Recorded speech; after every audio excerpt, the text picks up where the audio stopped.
Yeah, all right. I think I'm gonna start anyway, and I'll start with like problem one. I know like if anybody wants to hear me say that, I talk about that, but like maybe other people are gonna show up, so I'll just do it. So this is not this is just kind of the point here is to show that basically a for loop is the same as the sigma notation, right? So you can say.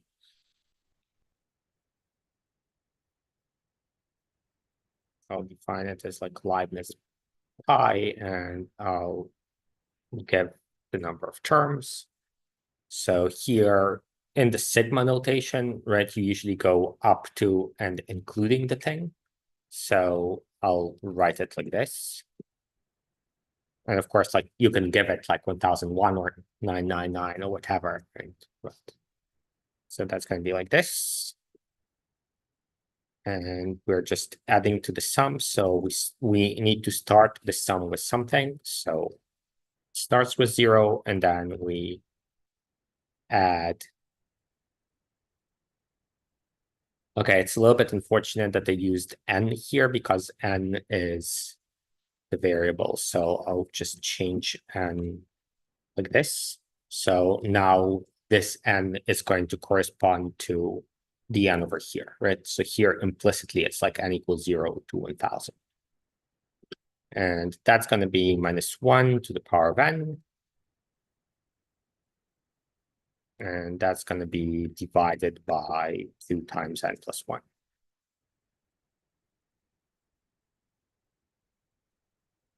And now we're going to return 4 times s. So that's going to be our estimate for pi.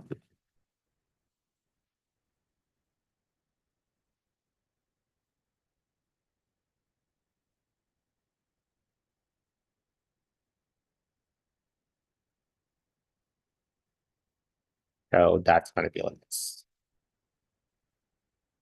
So here, of course, kind of for the lab, it's not like we check your outputs exactly, but technically, if you want to compute from 0 to 1000, that's inclusive of 1000. And that is what I had done here, right? Because I said 1000, and here, this is going to be 1001. I'm going up to, but not including 1001. So up to 1000. So, okay. Okay, so now what we want to do is just rewrite the same thing, but with a while loop. So nothing complicated. It's just that I want to, instead of using this mechanism to set n to 0 and then 1 and so on up to 1000, I want to explicitly say initially n is going to be 0. And I'm going to go while n is smaller than n plus 1. And here I now got to explicitly say make n larger by 1. So there is like just a direct transformation here that you can do, right? So you can just say if you start with 0 and you keep going while n is smaller than n plus 1, that's exactly the same as putting 0 and then 1 and so on and everything up to n plus 1, but not including n plus 1. So here, once small n becomes big n plus 1, we don't go in. So the last time that we went in was when small n was equal to big N. Yeah. And we can verify that that's the same thing. It is the same. So, okay. So what we want to do here is we want to do greatest common divisor. So first of all, what is greatest common divisor? By the way, stop me anytime you want, but I'm also talking to people in the video. So I'm going to talk through everything anyways. So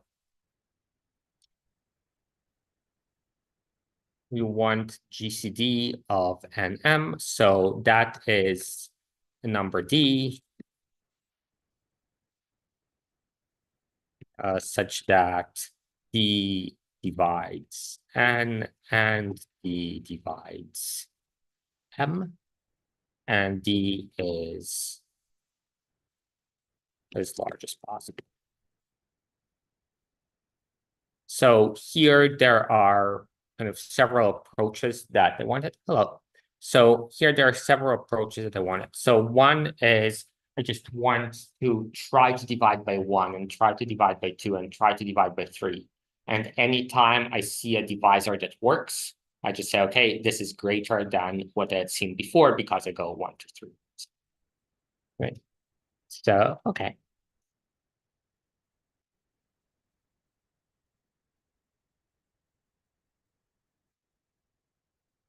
So what kind of divisors do I need to try? So I need to try 1, that's definitely going to be a divisor, and then 2, and then 3, and so on. And then what's the largest possible divisor that I would need to try? Like if I'm looking for GCD 9 and 6, then that's 3, for example. But what about GCD 6 and 12? Yeah, exactly. So do you see that? So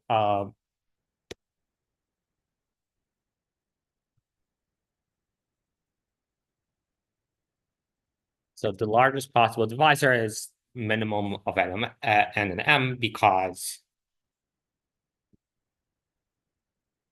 A is not divisible by B if B is greater than A.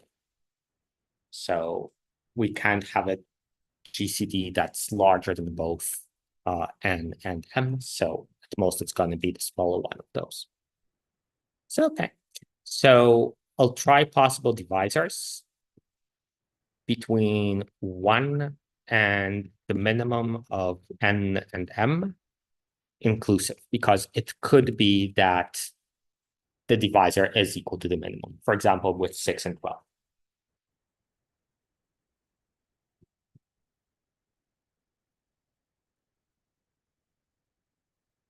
And here, what I'm going to do is just, if, don't really need this because it's definitely divisible by 1. So I'm going to say if D is a possible divisor, so if N divided by N mod D is equal to 0, so N is divisible by D, and M is divisible by D.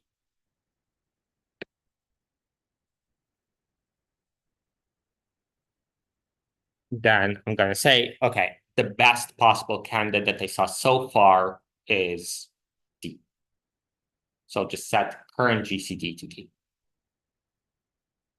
So once I'm done with this, I've tried every possible divisor, and every time I saw a larger one that I saw before, I updated current GCD. So it must be now that current GCD is the largest possible divisor. It's definitely a divisor because otherwise current GCD would just not be D. And it's the largest one because, I kept updating with larger and larger ones. So just return.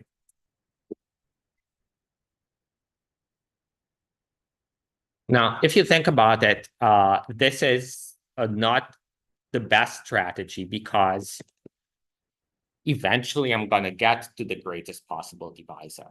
So it could be the way, but eventually I'll get to the greatest possible divisor. But I don't need to check divisors that is smaller than that, right? So if instead of starting from 1 and up to minimum NM, I start looking at minimum NM and I go down to 1, that could be more efficient because I might be able to stop early. Because once I found the divisor looking from the minimum NM down, then I know that that's the greatest possible one because I started looking from the right hand. So, okay.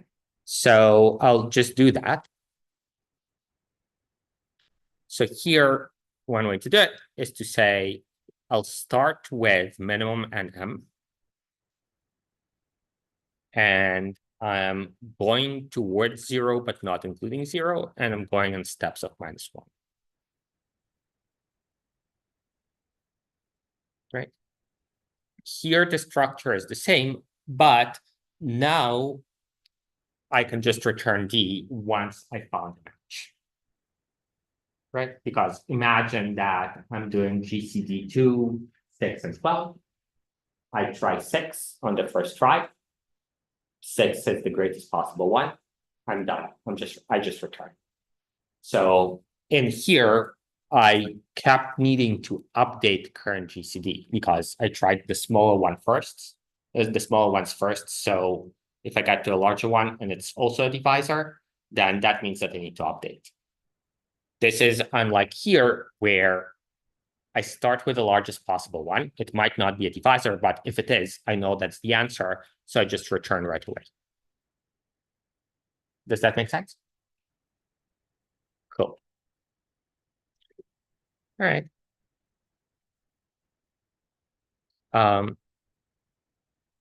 So I actually ask for a while loop to do this.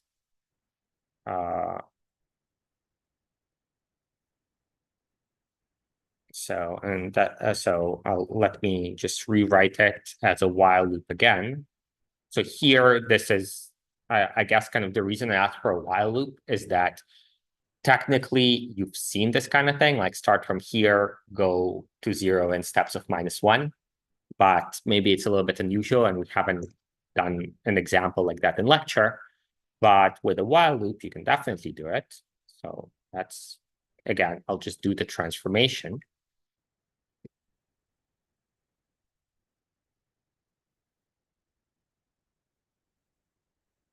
So I'll say D is initially going to be the minimum of N and M. And I'm going down. So I'll say while D is greater than 0.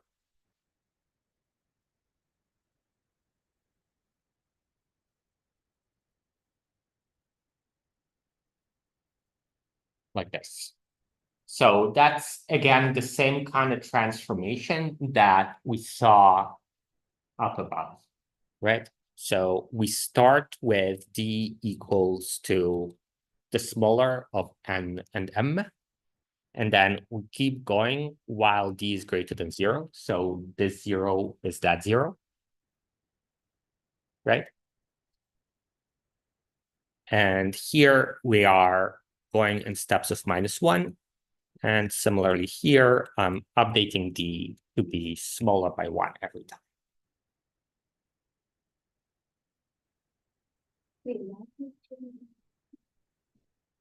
Well, because that's what I want to do is I want to try. So GCD 612, I want to, so well, 612, I'll start with 6 and that's it.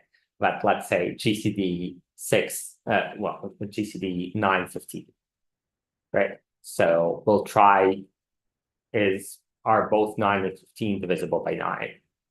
No. Are both 9 and 15 divisible by 8? No. Both 9 and 15 divisible by 7? No. And then we have to go down to 3 in order to find the greatest common factor.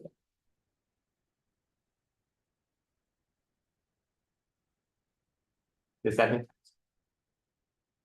Cool. All right. So that's GCD. So this is the same, simplify. So this is the same kind of thing. So we have N and M, and this time N and M are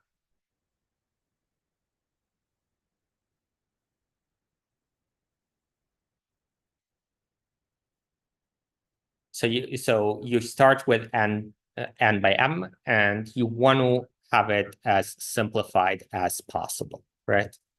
So how does it work? So if you start with, well, 4th or something, what is that? Well, you can divide both the numerator and the denominator by 4.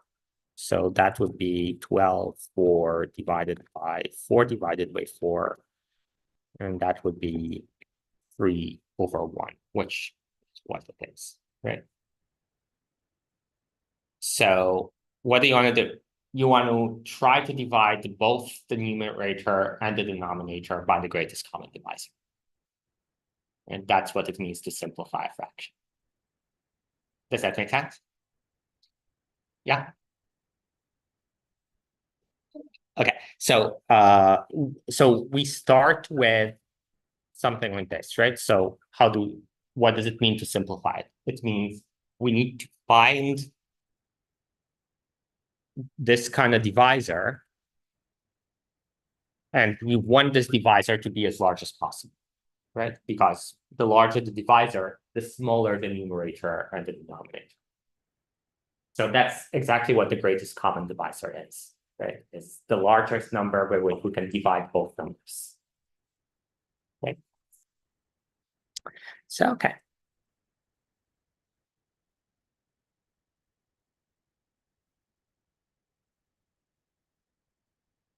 So really what we need to do is we need to find the GCD. Can use any one of those functions. Let's say I want to use GCD2.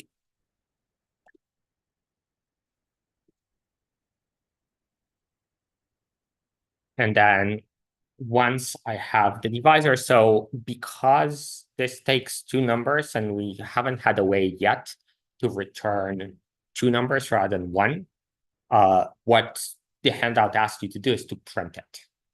So we'll just print it.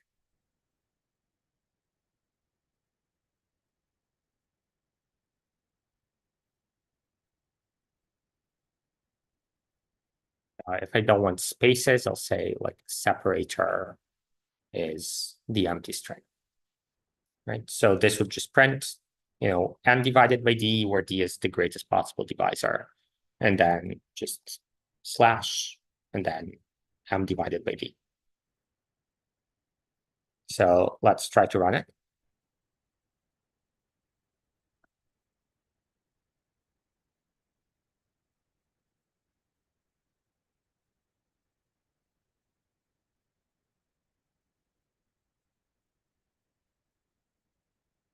Okay. So what's going on here? So we compute the greatest, so n is whatever, 12, and m is 4. And then we compute GCD of n and m. So that's 4, because 12 is divisible by 4 and 4 is divisible by 4. And then we print 3 divided by 1.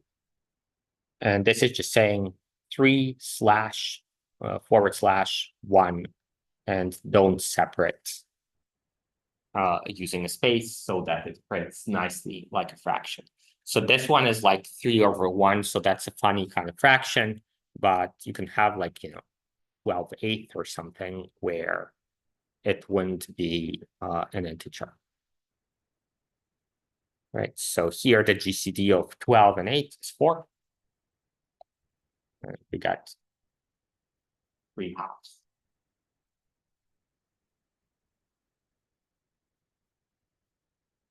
Is that correct? All right. 2. So here we're doing the input loop. So to remind you, this is what the input loop generally looks like.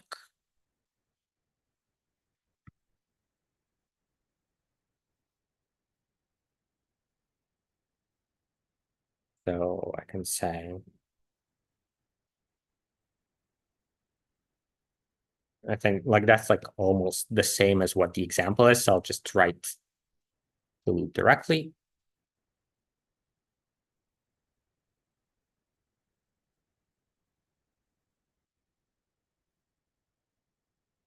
So right now, what I'll do is I'll just echo the name back. So I said the name you just entered is, and then I'll print the name.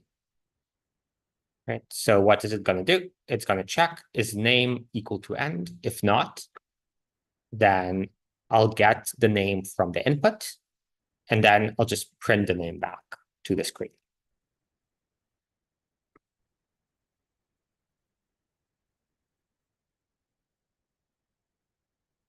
And now I'll say end. So that will make it so that the value of this is end, so that end gets put into name. And what's going to happen is this is going to print. And then we're going to check is name equal to end. The answer is going to be yes. So we'll stop.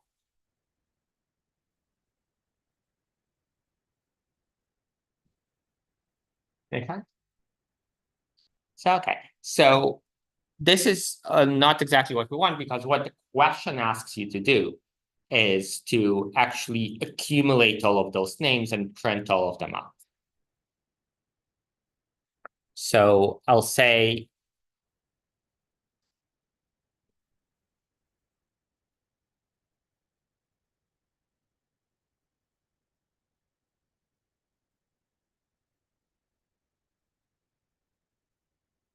doesn't matter if it's single quotes or double quotes. So I'll define the cumulative name as just nothing initially. And then here, instead of telling the user what they just entered, I'll say, okay, if the name is not end, actually, so we'll get to this. For now, I'll just say accumulated name, accumulated.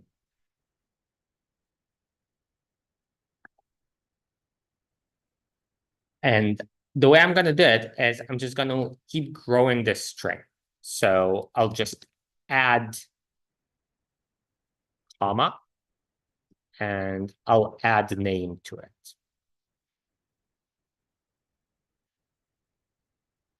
So let's first see how that's going to go.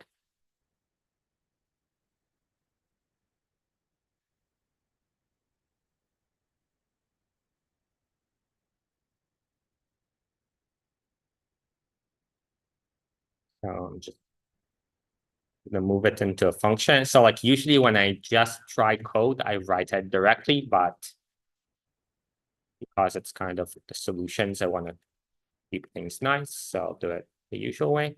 So I'll say Alice, Bob, Charlie, say end. And what's going to happen is something like this. So I get comma space Alice and Bob and Charlie and comma space and end. So several issues here, right? So one is I don't actually want end to be the last thing. Two, I don't want to start with comma space. So several ways to go around it. There's not right now anything that's super elegant. I mean, I'll just say, keep track of whether I'm in the beginning, and if I'm in the beginning, I'll do something different. I won't add the comma. And if I see end as the name, then I just won't add it to the accumulated name. Does that make sense? Kind of what's going on? Okay. So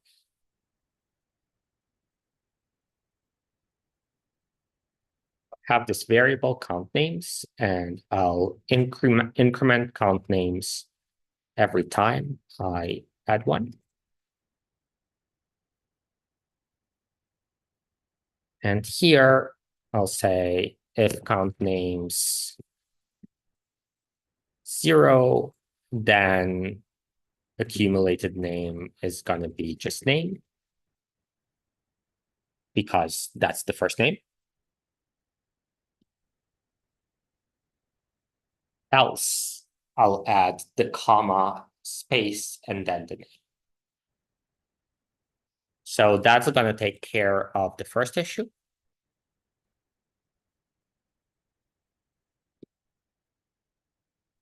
But we still have this end thing at the end.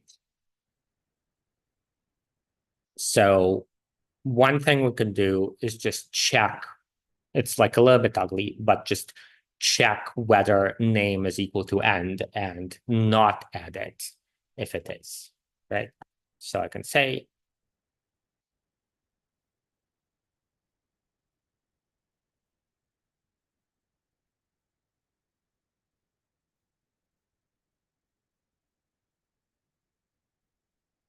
that here the problem is initially name is going to be equal to end, right? So or it might be. So so what I can, so I'll do first the really ugly thing where I just will say if name is not equal to end, then do this. And here as well, if name is not equal to end, then do this.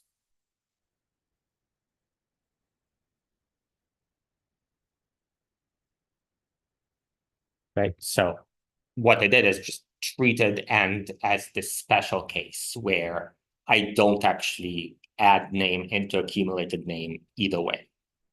So this is a little bit ugly because like this works, but it's ugly. There's not really a non-ugly way to do it, but let's kind of try to make it not as ugly, I guess.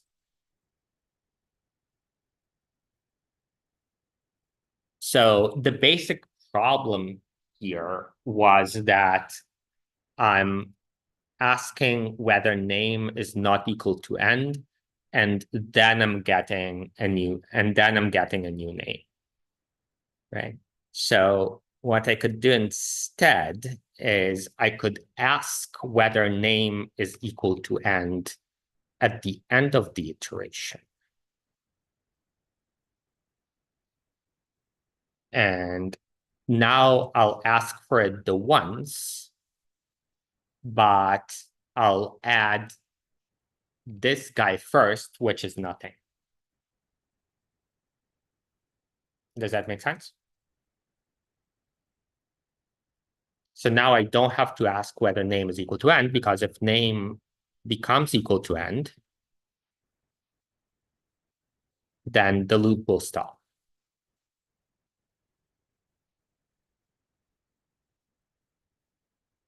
Is that making sense? So initially name is not equal to end. Initially name is nothing. I'm saying, is name equal to end? Well, no, initially it's nothing. Then I'm saying, is count names equal to 0? Well, initially it would be, and accumulated name would just become empty. And then I'll get the name, I'll increment the counts, and if the first name is end, that's going to be the end of it. I'll check, is name equal end? Yes, it is. I'm done. I'll go and print accumulated name. Yeah. So let's see if there's other problems here.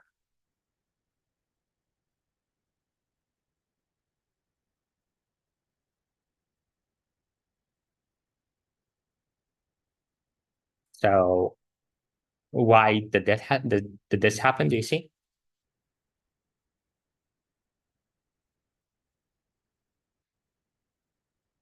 So the reason is that my initial design was if count names is equal to 0, then don't add in the comma. But now I need to not add in the comma actually on count names equals 1, because count names equals 0 is just going to be the empty string anyway. Does that make sense? So the problem was that initially, the first time this happened, accumulated name became empty. And then really, I wanted not to add the comma when I was adding an Alice. Alice was added in when count name is actually 1, not 0. So I'll do smaller equal than 1 now. So for both 0, I'll do this, and then for 1, I'll also do this. So I'll just do the empty one, and then if the name is not end initially, in which case nothing is going to happen, then for the second name as well, when count names is equal to 1, I will not add the leading comma.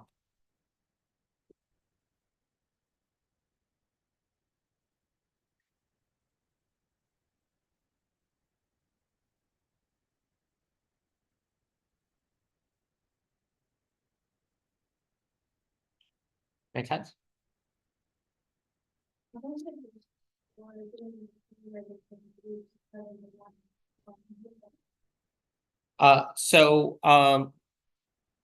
It's kind of so let me kind of draw an analogy here. So it's kind of if you're starting with 0 and then you're saying like +1, and then so like sum is 1, and then here sum is going to be 1, and then if you do +5, then sum is going to become 6. So it's kind of the same. Like you start with nothing, and initially s is nothing, and then you say plus Alice, and then s is the empty string plus Alice. So s becomes Alice. And then we're saying essentially plus comma space plus Bob. So the way strings get added is you just concatenate, right? So you're just going to add the comma space, and then you'll add Bob. So s is going to become Alice comma Bob.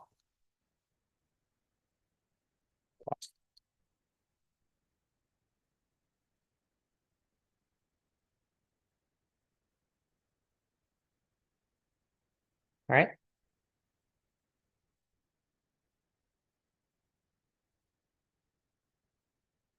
So, okay.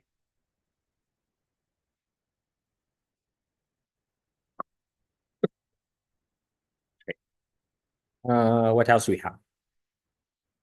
Okay. So I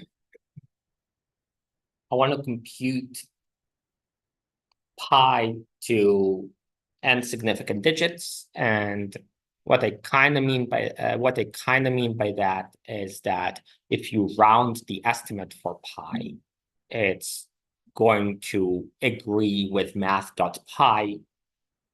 Like there's various ways of doing it, but I'm just going to say if you take the first digits and the first n digits, it's going to be the same. So the first thing I need to do is I need to kind of get clear on what's going on here. So math.pi is just the constant. It's just kind of this float that contains pi. Then what I can do is I can multiply it by, let's say, 10 to the power of 5. And what that's going to do is just move the decimal point. Right? Like that's what multiplication of a decimal does, is it moves the decimal point. What I can then do is I can round it.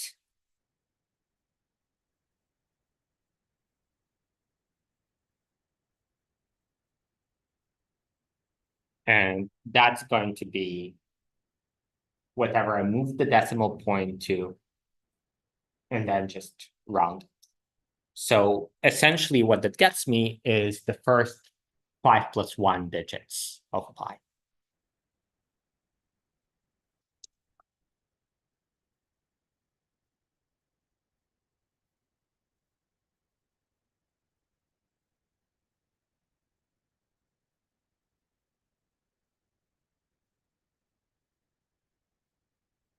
Right?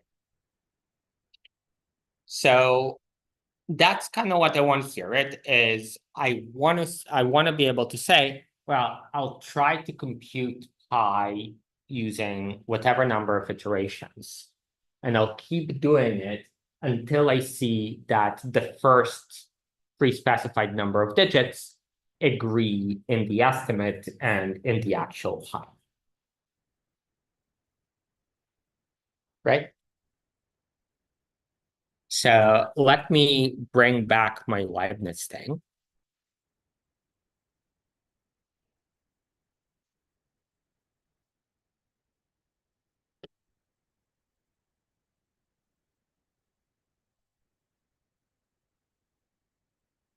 So here I was returning 4 times s, but I could also just print 4 times s every time, right?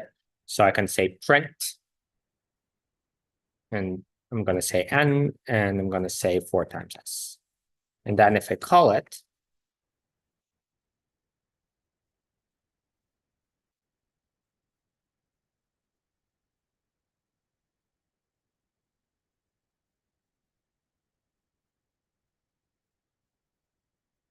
going to look like this, right? So here what's going on is I have my first estimate, my second estimate, third estimate, fourth estimate, and so on, right? So what I want to do is I want to keep going. And so here I pre-decided I'll go until 100. Instead, what I want to say is I want to keep going until I don't find agreement to the first, whatever, n significant figures, right? So let's first do it like this. So I'll just ask,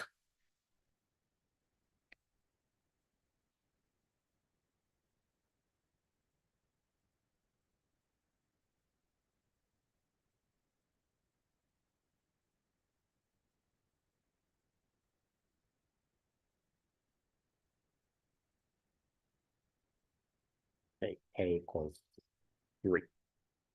How do I do that? Well,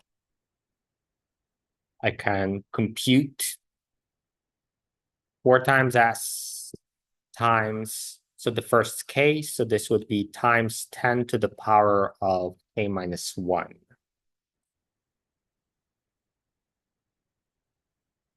And I'll round it.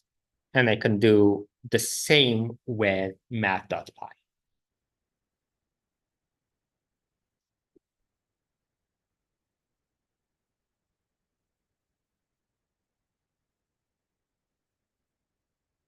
For now, I'll just print this.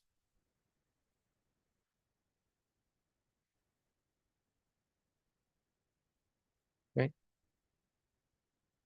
So the second one is always just pi.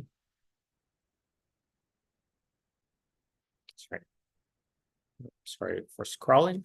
So here, the estimate was 400 because 4.0 times 100. And then the first 3 digits of pi, 314. And then the first 3 digits of the estimates are 267. This is still 314, right? And I keep going like this. So I want to stop when those are equal, right? So how do I do that? So what I'll do is I'll just bring it out to a function.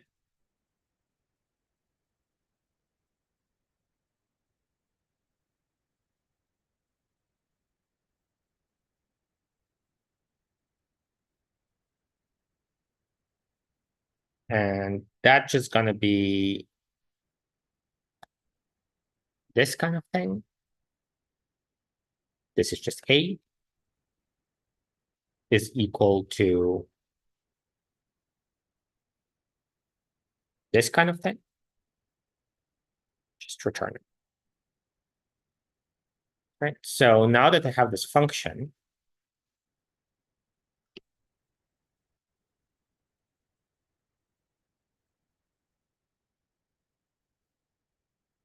I try this.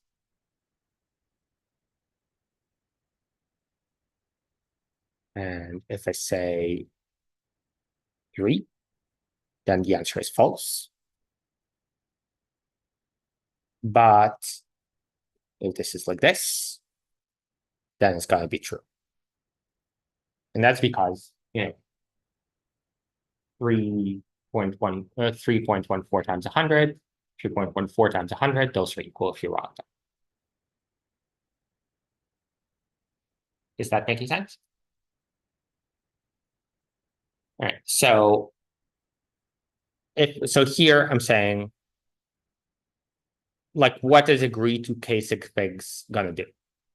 it's going to multiply this by 100. So that's going to be 314.1.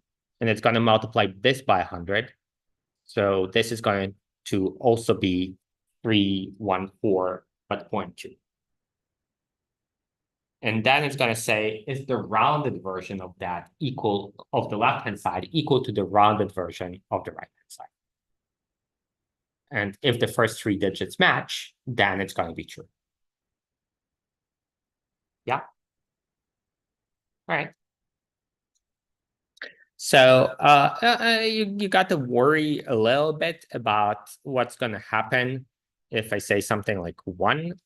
So it seems okay. So if you're saying 1, then what's going to happen is just this. It's not really going to work if the numbers are not of the format like something like 1-digit point the decimals. You have to worry about that separately. But here, that's okay. So now we want to stop when there is not an agreement to case significant figures. So I'm going to say, instead of saying I'm going to stop when n becomes equal to big N plus 1, I'm going to say I'm going to stop when there is when there is an agreement. So I'll say, while there isn't an agreement,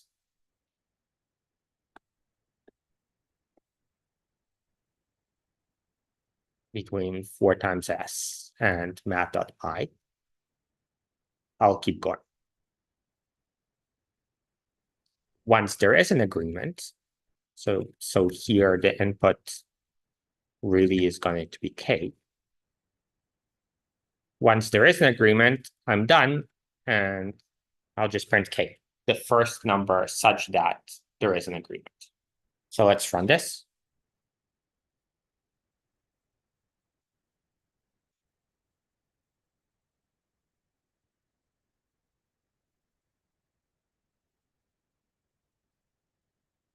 All right, you can input k here.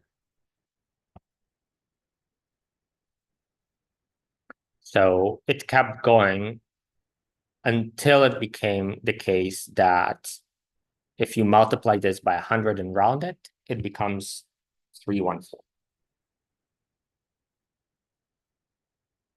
Which it is because it's like 3, 5 and a little bit.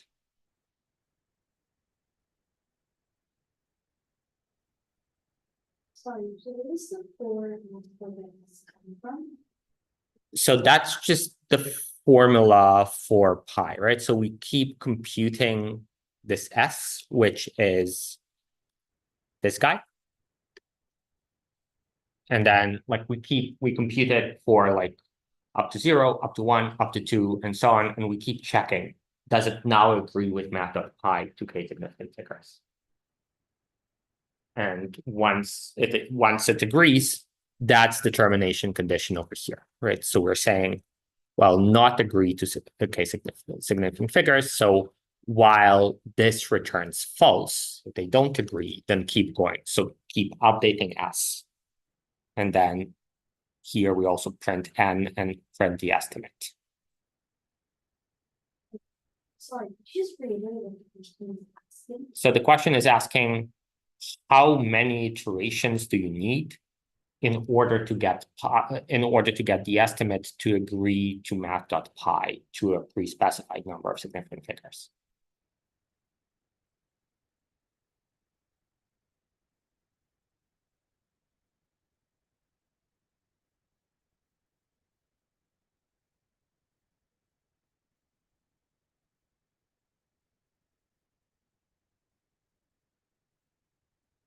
Yeah.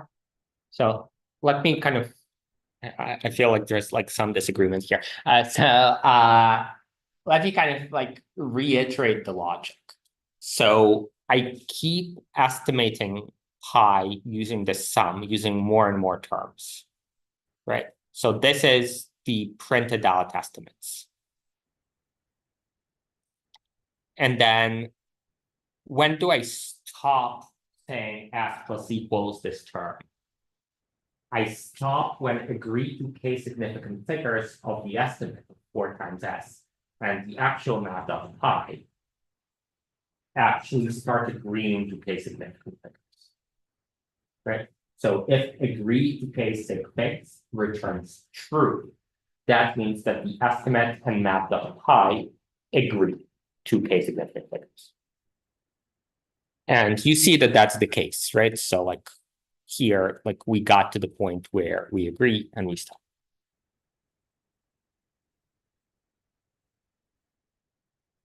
So why are you doing while and long? Because I'm gonna say while this whole thing is true, I want to keep going.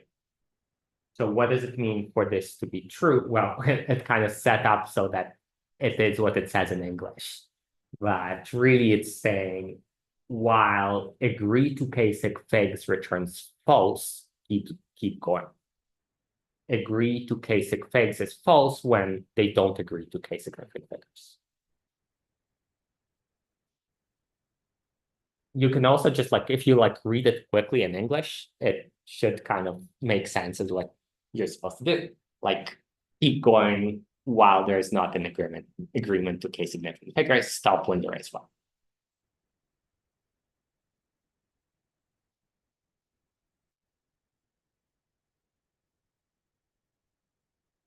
Does that make sense? Yeah.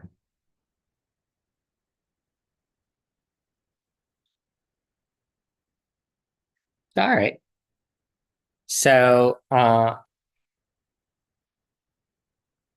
the last one is, well, so like this one is kind of, so like the next one is definitely optional.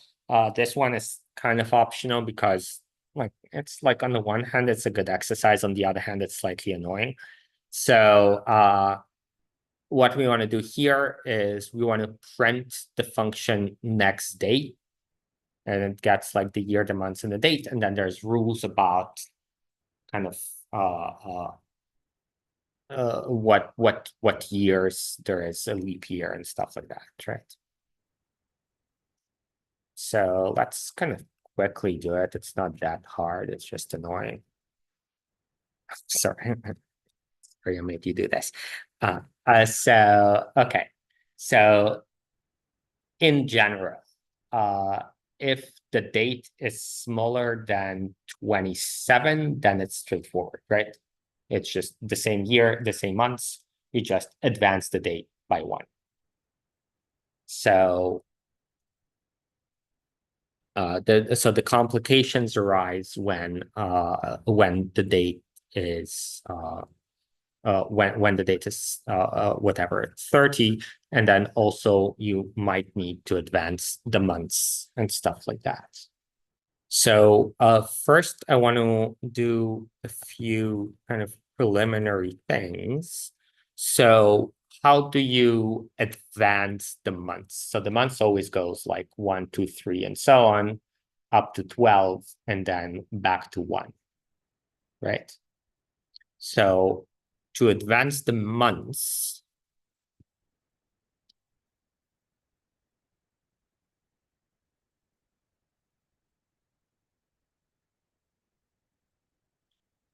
you can say if the months are 0, 1, 2, and so on up to 11, what you would do is months equal to months plus 1 mod 12, right? So generally like 0 plus 1 mod 12 is just 1, 1 plus 1 mod 12 is just 2, and so on. But 11 plus 1 mod 12 goes back to 0. Right? So to advance the year,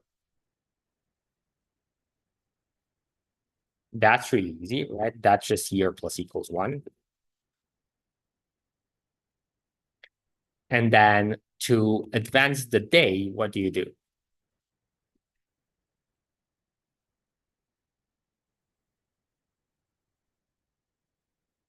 It's kind of like this.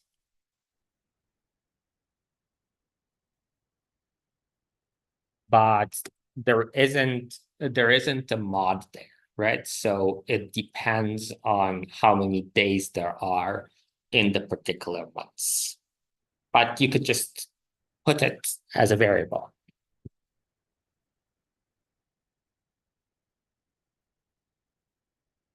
And again, this is assuming if days are 0, 1, and so on.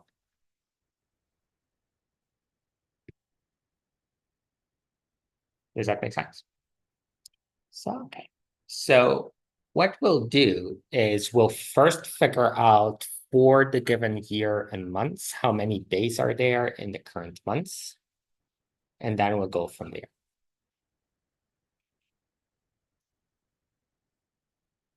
So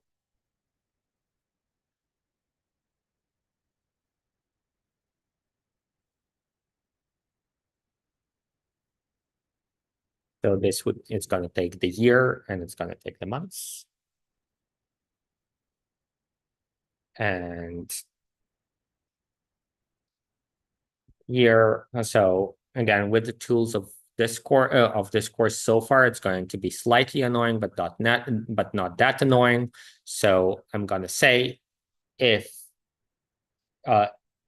months is equal to 1, or months is equal to 3, or months is equal to 5, or months is equal to 7, or months is equal to 8, or months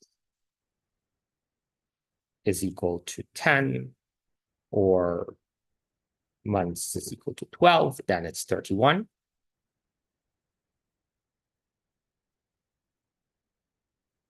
Right?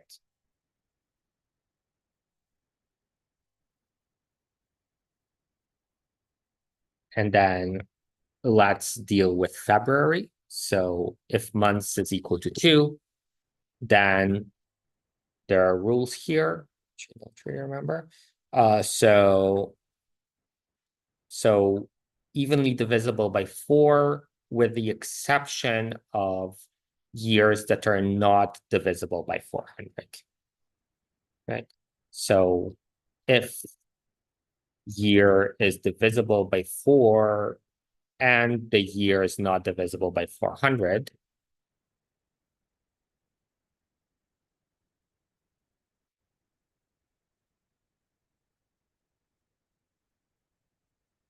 then it's 29.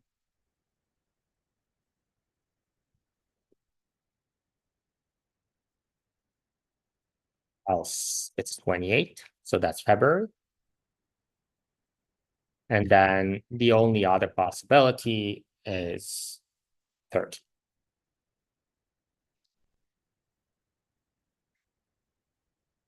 So what are you doing in New Jersey in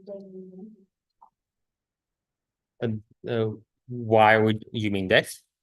No, it's about the day. Oh, so this was, so we kind of first worked out the logic of how to advance the day, the months, and the year in a general way without kind of worrying about if statements. If they're numbered from 0, like if the months are numbered from 0 to 11, then you're going to just advance the months like this, right? Is that making sense? Yes. And then what came up is we actually need the days and the months. So we did a detour and we did a function that computes the days and months. Okay. So, all right. So now we can get the days and months.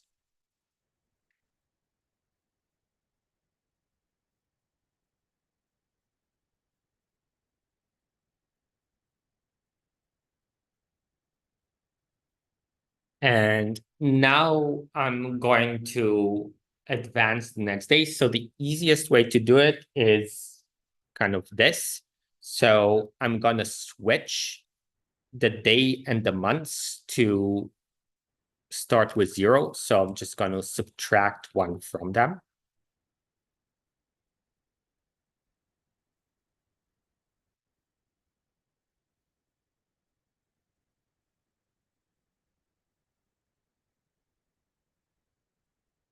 And what I need to do now is I need to figure out, okay, if I'm not advancing the day, the months, then I'm done. I just advance the date and that's it.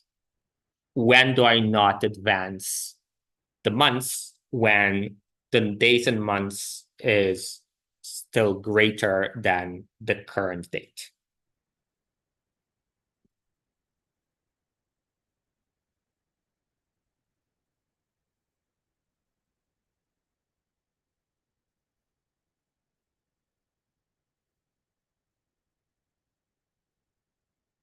So I'm just going to print year and months and d plus 1.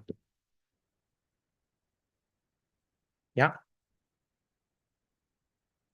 So if that's not the case, that means that I need to, at the very least, advance the, so then I need to advance the day and I need to advance the months. So to advance the day, I'll do this thing.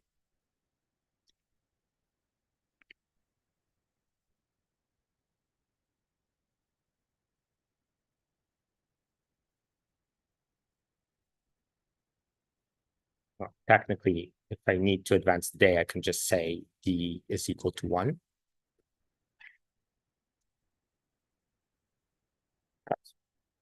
The only way to advance the day.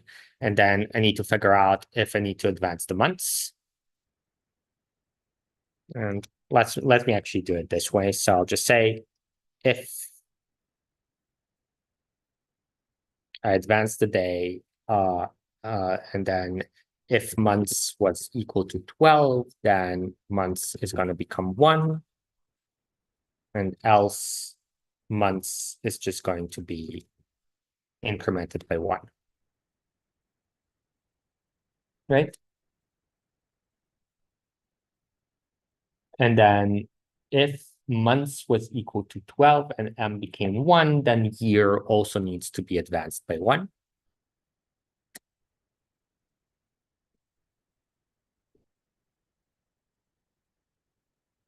And now I'm again ready to print year, months, and date.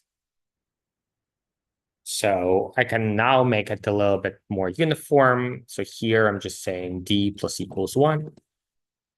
And I'll just print year, months, and dates over here. Change my mind. I'm not going to do it.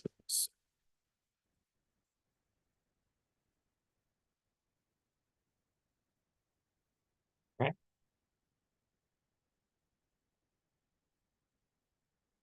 Sorry, so I made this maybe more complicated than it was meant to. So the logic is just if d is smaller than the days in the current months, all you need to do is just advance d by 1. Otherwise, d becomes 1 because you're going to do that to the first of the next months. And then you're saying, oh, like I move to the first of the next months. Is the next month by any chance January? If it is, I make it January. If not, I just advance the months. If I made the month January, I also advance the year.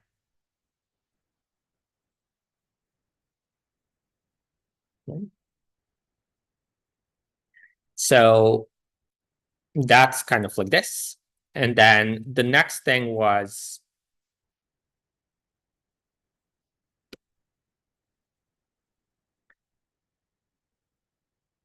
so the next thing was just count the number of days between one date and an update.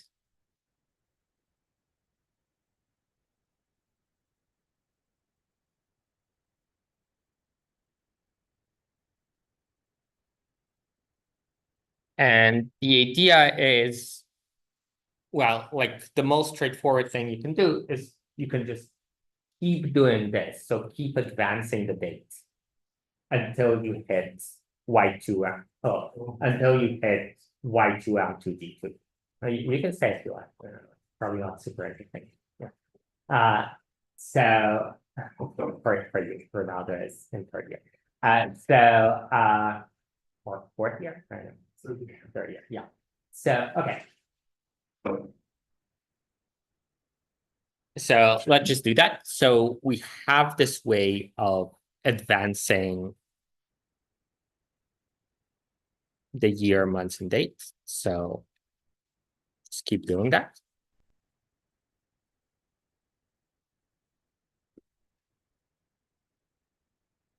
So I'll start out with YMD being equal to Y1 M1 D1, and I'll keep going while it's not the case that Y is equal to Y2 and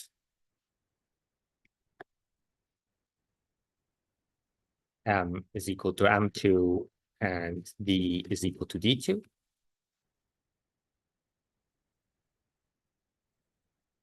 And I'll just keep advancing. So now the only question that remained is like, how many times do I need to advance in order to get from date 1 to date 2? And I'll just count up. So I'll set the count to be initially 0. And every time I advance, I'll increment the count. And at the end, I'll return the count.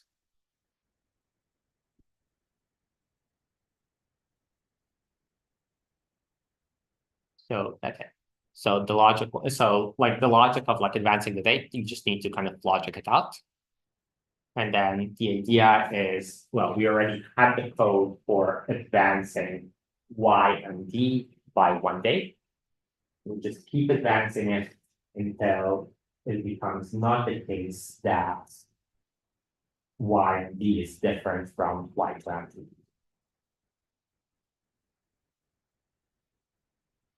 Yeah.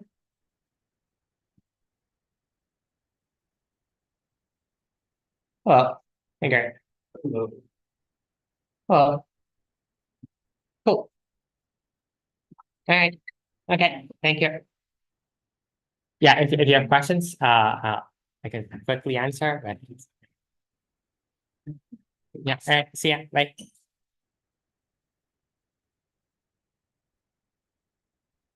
Oh, bye. Hello. Okay. You're on YouTube. Hold on.